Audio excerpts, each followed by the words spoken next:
Hey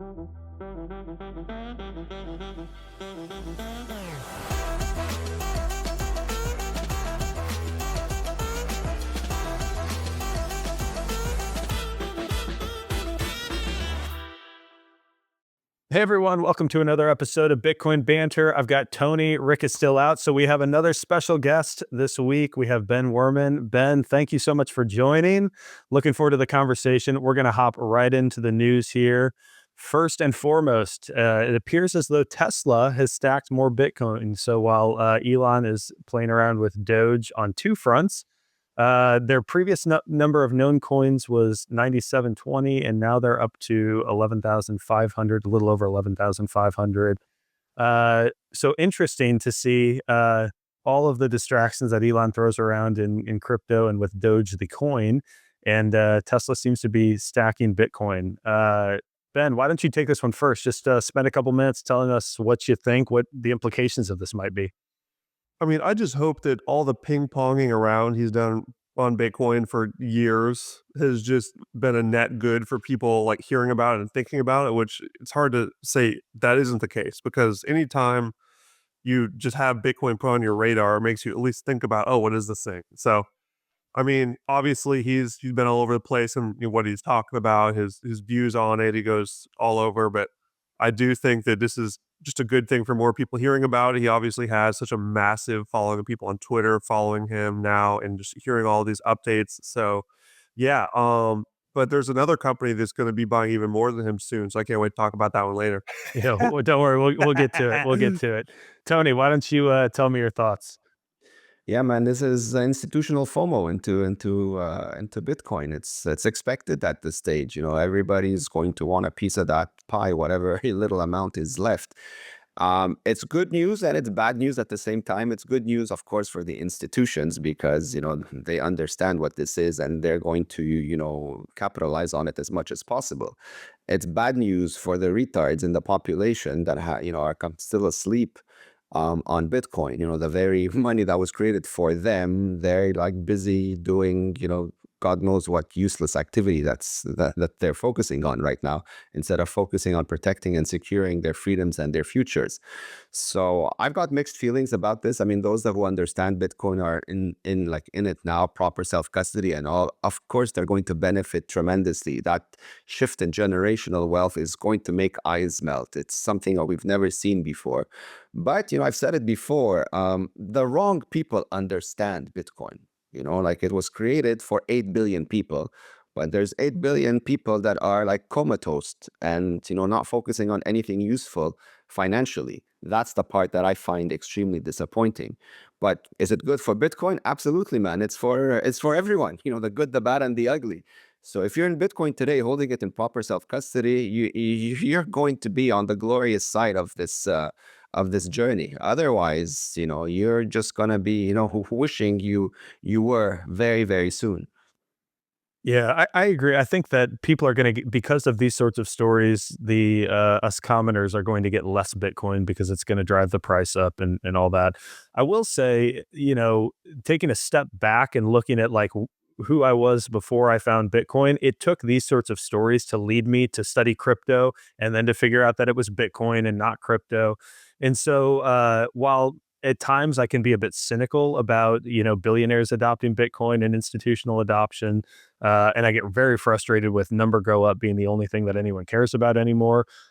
I still need to appreciate that it's these sorts of moments that people maybe revisit the topic of Bitcoin and maybe revisit the topic of crypto and then eventually get wrecked and they learn, the right thing. But at least they're one step closer to sort of an understanding of how money works and why it's broken and why we need Bitcoin. So yeah, bullish. I agree with you though. Wish it was someone else who didn't already have everything in the entire world that they possibly needed finding Bitcoin first.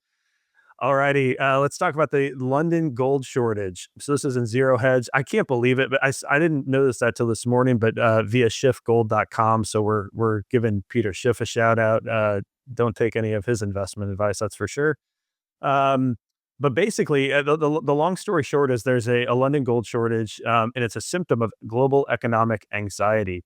So as I read through the article, basically the takeaway here is that U.S. holders of gold, and by holders I don't mean the way that we self custody Bitcoin, but those who have claims to gold in London, are paying the transportation, security, insurance costs to get their gold out of London and into the United States, into what they perceive to be safer, a safer area to hold gold. And basically, their sense is, again, they're going through a great deal of headache and expense to do this. Their sense is that there is going to be economic turmoil, higher inflation. That's the impression that many, some of the smart money, so to speak, folks are under. So, Tony, you have, you've seen this play out. People panicking and sort of in the sensing that maybe something is amiss. What's your takeaway, and why should they be moving Bitcoin into self custody instead of gold? If I was a gold holder right now, I'd be like freaking out because this type of panic I've seen before, but like in my country's local currency, when the panic sets, things break very, very fast. And if this is what's starting to happen with gold, good luck to anyone holding that shiny yellow rock, because things are about to go south really, really fast. If they're moving it, first of all, from London to the US, like you said, I mean, this is like a massive cost. So for most people, I'd suspect this can't possibly be a profitable decision, like unless you're sitting on like a monumental amount of gold, where it's worth maybe moving it from, across the ocean somewhere else. I don't know how you remain profitable in that sense. The other thing, if there's a shortage, that means like, has anyone ever audited that exchange holding the gold in the first place? Like, were they selling paper gold, for a while? Not that everybody wants their gold back. Maybe they don't have it, so that leads to another rabbit hole. That do things break even more because of that? Like, who knows?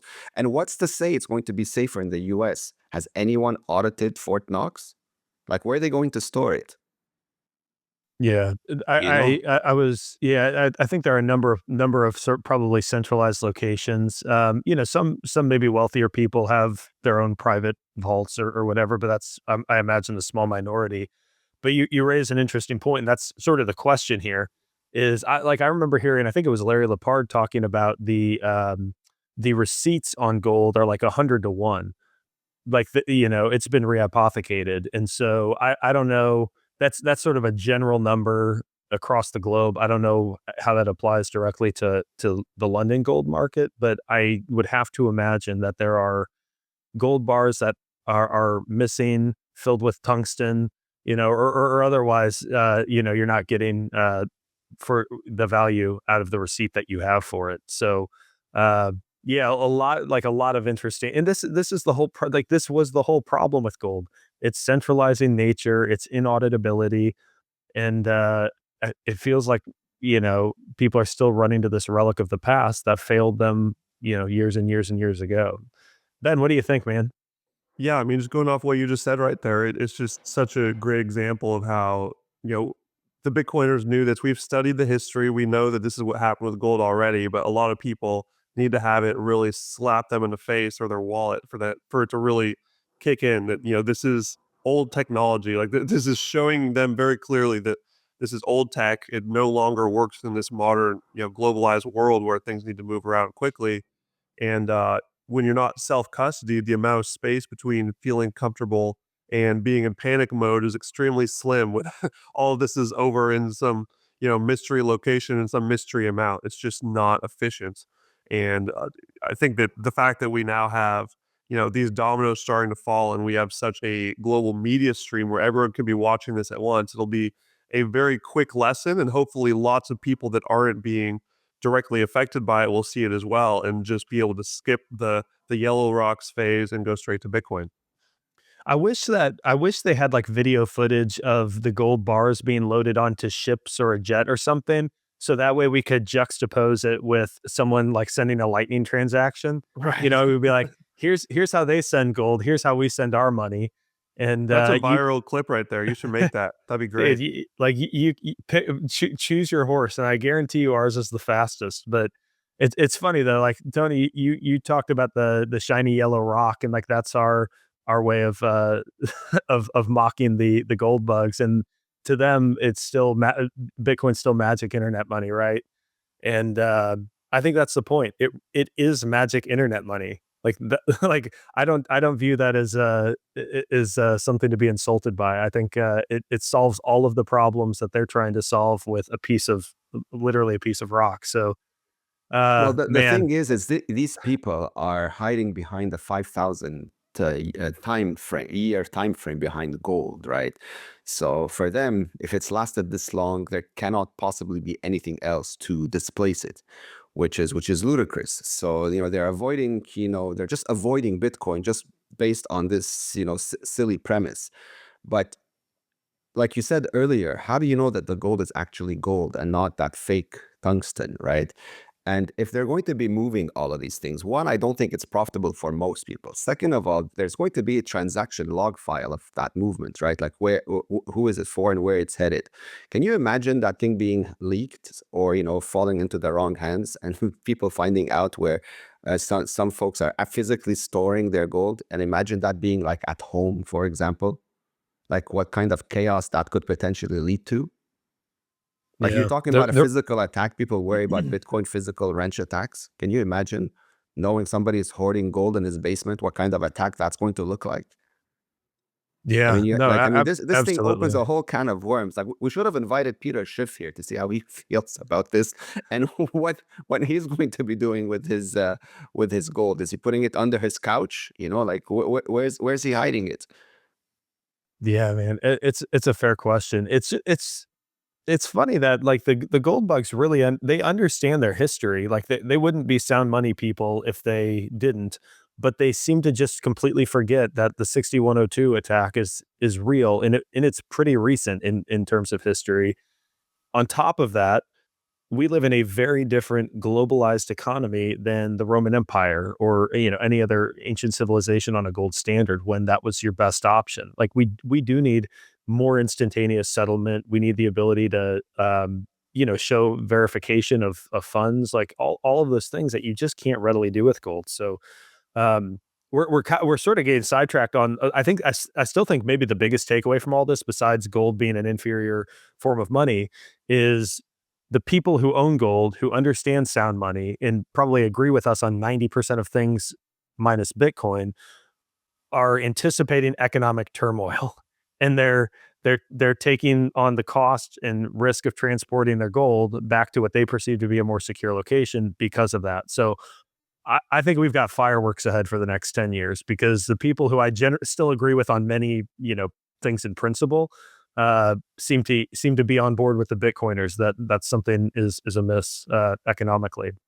All right, let's move on to the next one. Tony, I'm going to have you talk about this. So, Mononaut said that the mempool is a ghost town. So, not a lot of transactions. We have a lot of unfilled blocks. Why don't you explain what that means, Tony, first, just for anyone who maybe isn't familiar with the mempool, and then what about it maybe concerns you?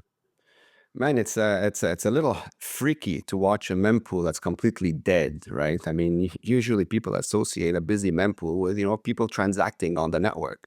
Now, an empty Bitcoin mempool doesn't necessarily mean that no one is transacting. It just means that there's very low network activity. Like things could still be happening, like off chain, for example, on Lightning and what have you. Or you have some arguments saying that look, Bitcoin is scaling so amazingly, just clearing out all the activity that's going on. I think, and I don't like seeing an empty mempool. I think what's also starting to happen is, people are sticking by this whole Bitcoin is a store of value. And like nobody's, budging from it. Like whoever's buying Bitcoin is sitting on it for the next 1,000 years in their head, right? Like they don't want to touch it. But the thing is, Bitcoin as a store of value alone will fail. That's it's a known fact by now, and if you don't know it, you should know it. The way Bitcoin remains decentralized is by being a medium of exchange. If it stays as a store of value uniquely, there's 100 ways bad actors can manipulate and co-opt and do all sorts of stupidities on the network. The only way you break that is by using it as money. And I think people pushing the narrative of store of value, I don't think have good intentions. Now, you can argue that money usually starts as a store of value and then finds its way into medium of exchange and then used as account. But I don't get the sense that this is what's happening now. I think there's a very like concerted effort to really push forth and cement the store of value message around Bitcoin to disincentivize the medium of exchange. Because if that were to become popular, well, then the existing system collapses in 5 minutes. Like imagine 8 billion people realize that Bitcoin is money and that they absolutely don't need the dollar or any other local fiat currencies. Within 15 minutes, everything blows up. So there's a very real effort not to let that happen. And that's why you have to be very careful about when you read people's messaging. Like listen to what they're really writing and why they're saying or writing what they are, right? Think about like what are their incentives to push one side over another. Um, as far as I'm concerned, Bitcoin medium of exchange must happen. If you're in Bitcoin, spend and replace.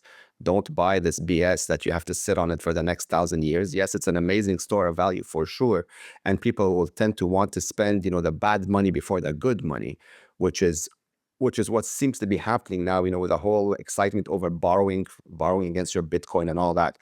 But that just extends the lifeline of a corrupt and broken system. Like that's not what you want.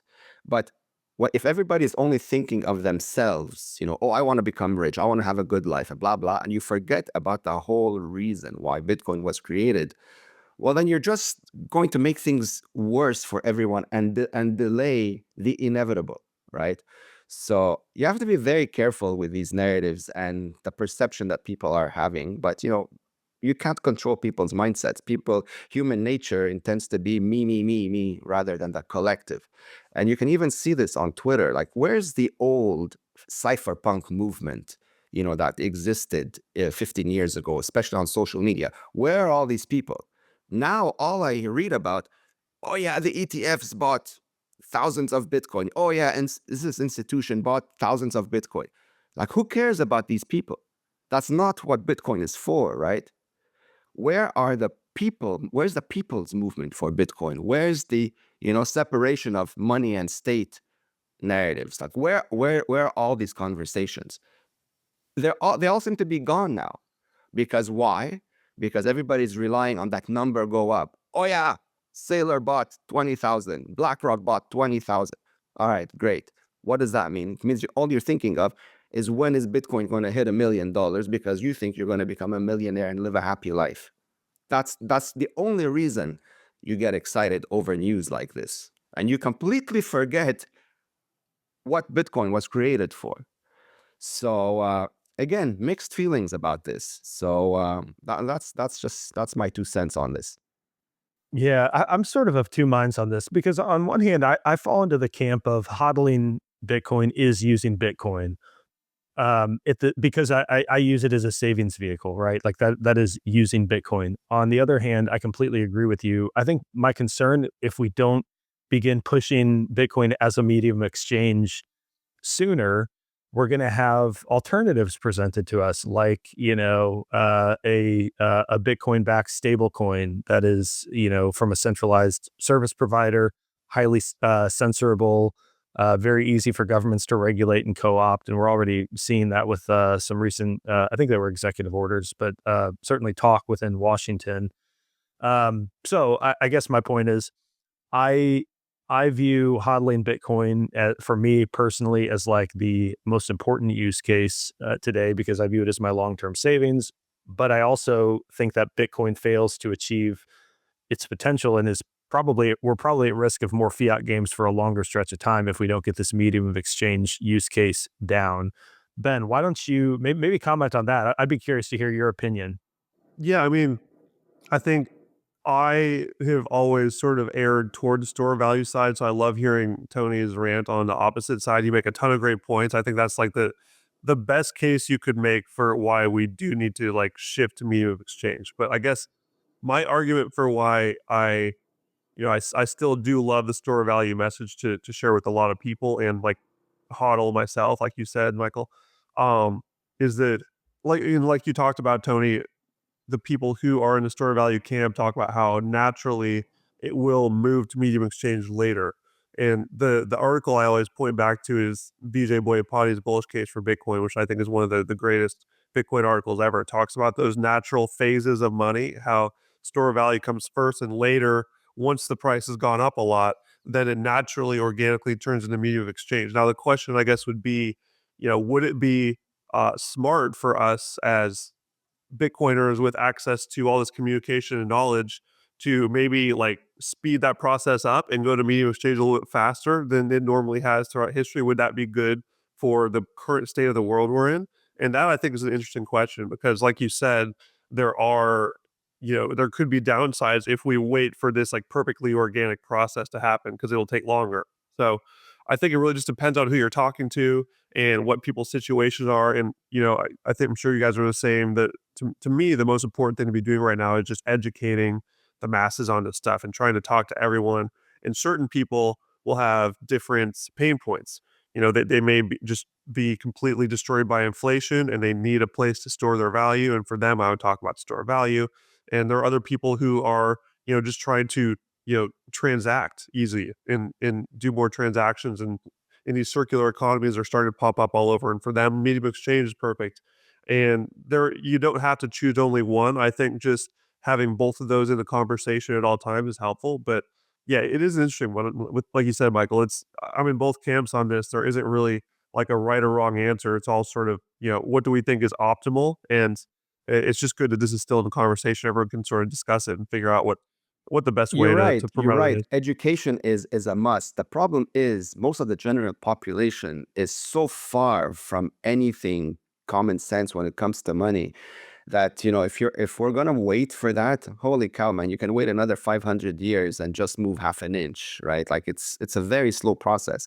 The other concern I have is something we spoke about last time, is with this incentivized push of stable coins, right?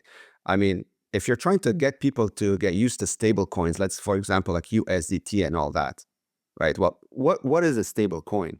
It's like a digital dollar on a superficial level. But if you think of it, really, what is that? It's a central bank digital currency that just hasn't been weaponized yet. So there's also a narrative pushing that, as use this, it's important. We're going to use that on the Bitcoin network, blah, blah, blah. But that's not Bitcoin, right? And so if you move people, distract people by something like this to make them think it's like a better option, well, it's in a way you can think of it as entrapment, because that thing can be switched on any second and then everything changes, right? So be very careful for like the with what you wish for, and people getting comfortable very quickly with just things to make their lives easier. That's a very dangerous decision to make and a position to put yourself in, because that can and will flip on you on a dime, under the right circumstances. And I've seen that happen, which is why I don't trust it whatsoever. Yeah, I think what we need most of all right now are small business owners being orange pilled who say, "I'm going to provide haircuts. I'm going to provide automotive repair. I'm going to provide groceries, whatever it is, in exchange for Bitcoin."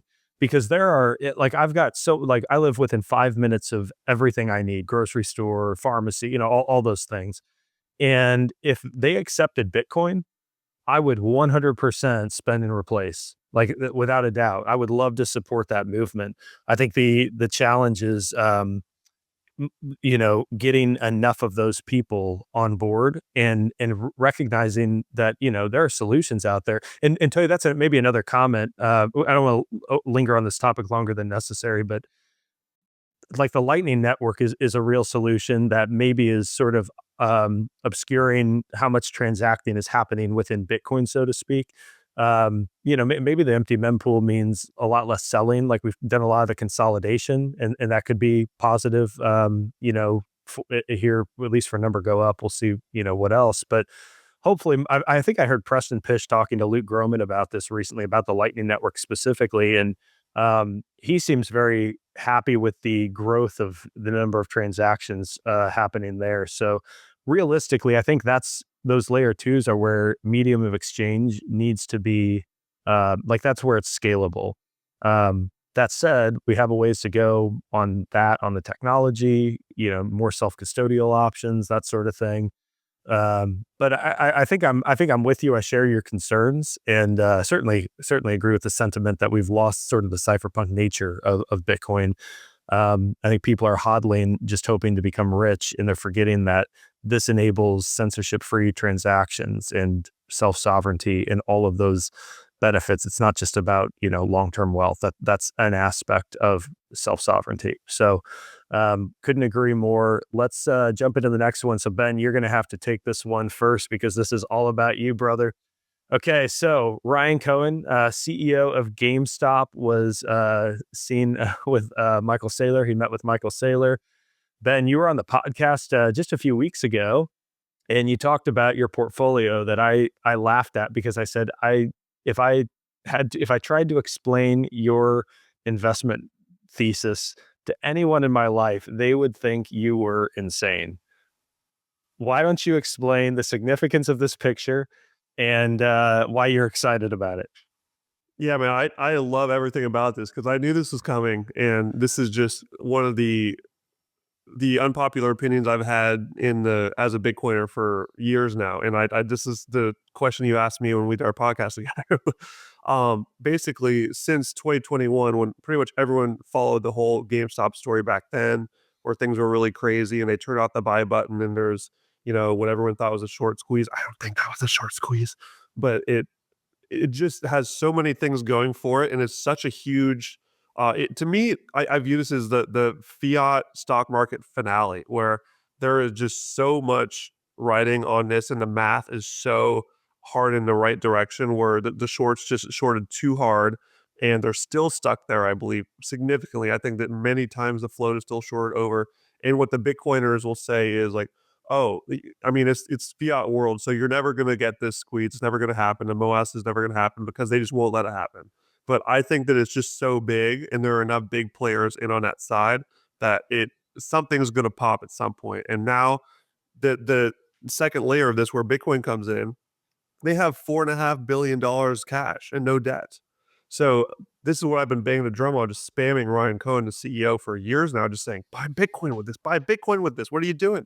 Because they have the ability to instantly vault into the number two position, like right behind MicroStrategy, passing Mara.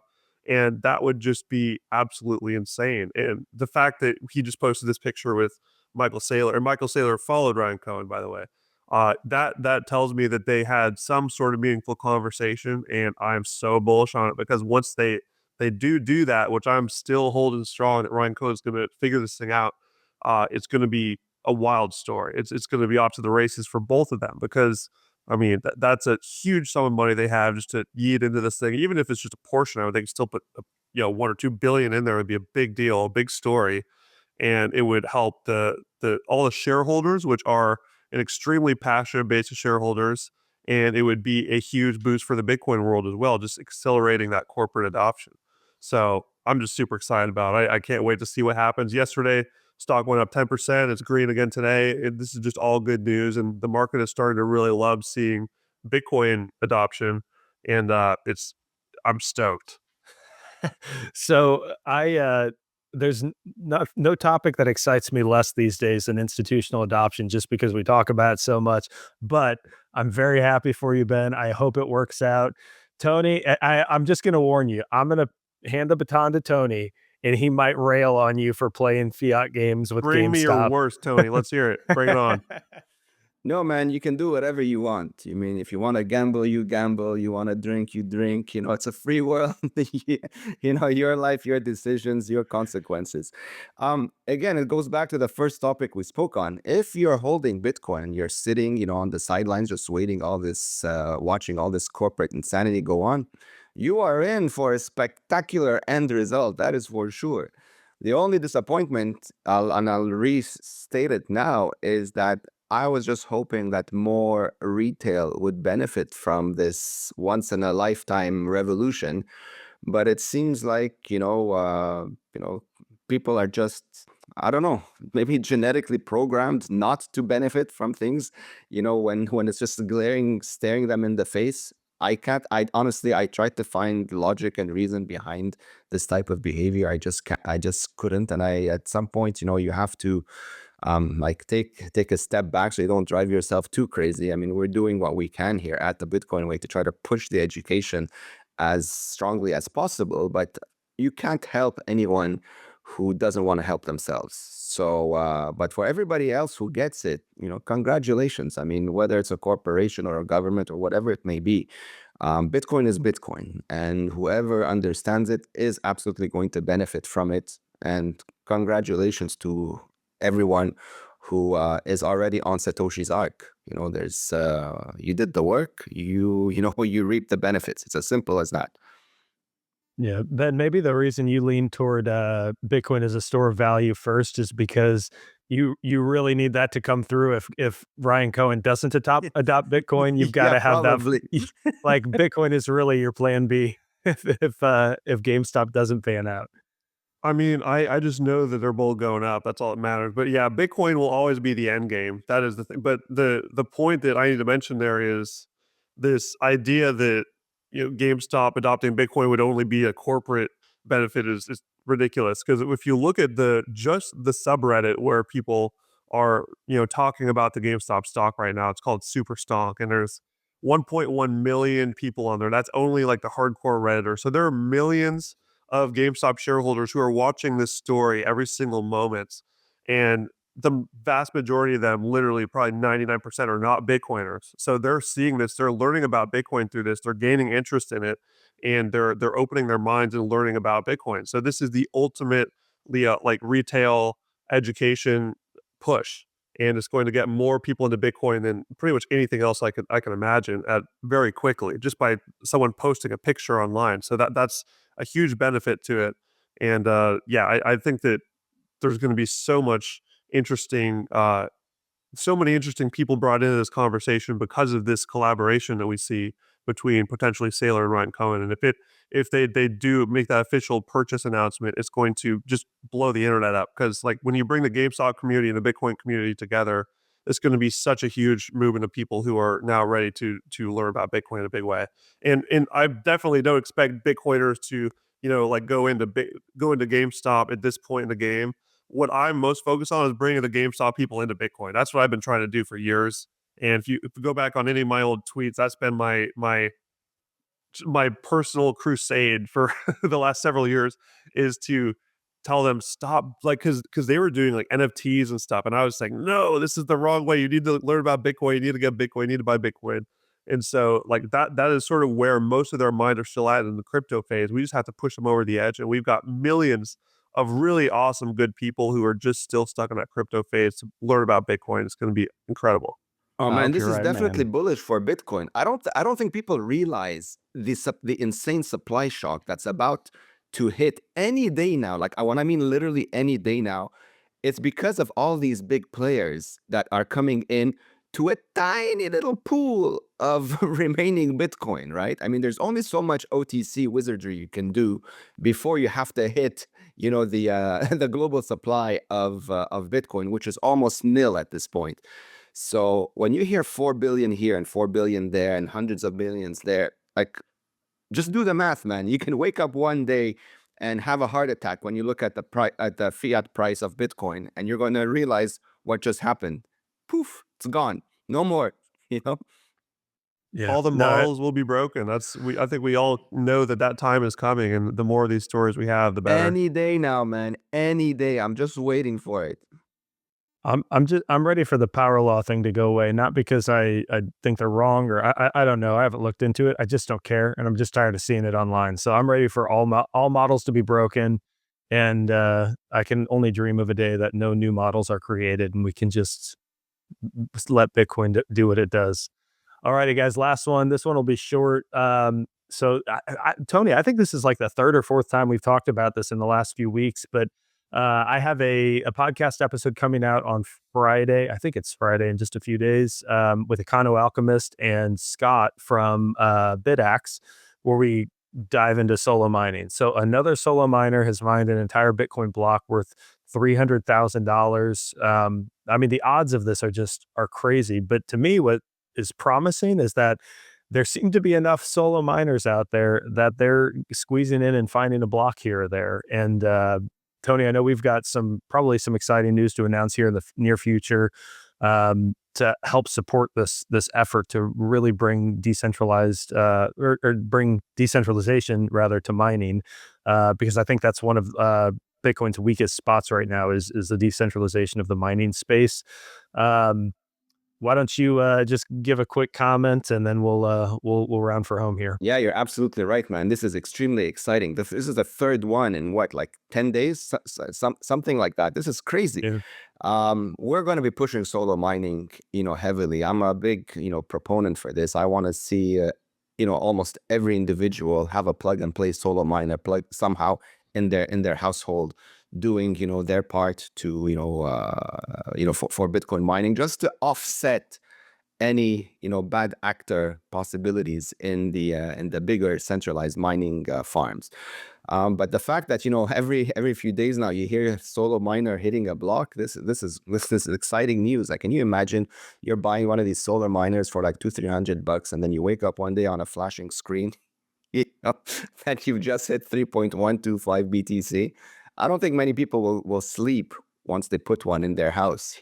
They'll be looking at it Checking. 24/7. That's amazing. I hope you're right. I told Scott, I said, man, your slogan should be a bit axe in every home, because I think that's the mission they seem to be on. And excited I'm excited to see that, like, as each of these happen, it really does, hopefully make people more excited that I should be doing this. Like, why not buy a $200 device, throw my hat in the ring and see if maybe it works. And, maybe there's a big payday down the road. Ben, what do you think about the whole solo mining thing? Yeah, I'm super happy for the miner and even happier for the optics of it. Like you said, just the fact that this is really proving that this could be you. Join this decentralized mining movement, and more people are talking about these different options we have to implement the heating aspect as well in our lives. I was trying to just pull up the Nostr post that Jameson Lott made. I think it was last night or the night before, basically asking, what are the businesses that are creating these solutions to turn mining into like hot tubs and saunas and stuff like that, because we can really make this a new seamless integration into home building and all these different things that people are already using that require heat. And if you can really bring those two together, then there's just tons of cool options out there where people can just get win-wins all over the place as they're building their homes. Dude, I completely agree. That was one of the things I asked the guys about on this podcast was, because they're obviously building miners for the sake of mining Bitcoin. But I was like, there has to be a day where I'm in St. Louis, Missouri, where I can call up my HVAC guy and be like, hey, I want to swap out my gas furnace and I want to heat my house with Bitcoin miners. And like they've got repair technicians, they've got a supply chain to, acquire parts when things break and whatever. And, I think we're a little ways off from that, but dude, that is like, to me, that just seems like the next logical phase of Bitcoin mining. And, I think the guys who I interviewed for this, they don't see like these big farms of miners, giant warehouses full of, S19s or whatever model they're on now, is like the future of Bitcoin mining. Like, without some of the sort of marketing, they think those business models would have failed already and will fail in the future. And so I'm hopeful that like the transition into a Bitcoin future means a decentralized mining front. And we'll just have to sort of wait and see. It's not an area of expertise I have, so I don't think there's a lot I can do but buy a bit axe or keep an eye out for how I could potentially heat my home with. Or hey, Tony, when I get a swimming pool for my wife, No, when man, I Bitcoin think goes the to the future moon, of mining will I'll be, heat it. like a customized AI doll that also mines Bitcoin, you know, You and the AI dolls. and all in one function. Oh my goodness. All righty. Well, guys, hey Ben, before I wrap this up, why don't you tell people where they can find you, give them a handoff, and then we'll close out. Yeah, man. The podcast, which is just called the Ben Wehrman Podcast, and I'm on Nostr. I'm on Twitter at Ben Wehrman, spelled Wehrman. Of course, Nostr is the future, so I push people there first. I really believe that's going to be an amazing innovation, and will make Tony happy with this one. There's lots of medium of exchange on there. People are zapping all day, so you can go get all of your medium exchange in, and it's incredible. That is the perfect place to show the medium exchange concept, where the amount of zaps people are throwing around is sometimes quite substantial, and people are really using that as this Venmo replacement in a lot of ways, which I have also done, just trying to get people to get on there so they can see, like, look, I can send you Bitcoin super easily. So, yeah, Noster, Twitter, podcasts, CRM, lots of stuff going on. I love it, man. Thank you. For everyone listening, thank you for tuning in. As always, you can go to the bitcoinway.com/podcast if you want to learn more about our services. We help with 100% proper self-custody of your Bitcoin, online privacy, privacy phones. We have a Plan B residency option. Again, that's the bitcoinway.com/podcast.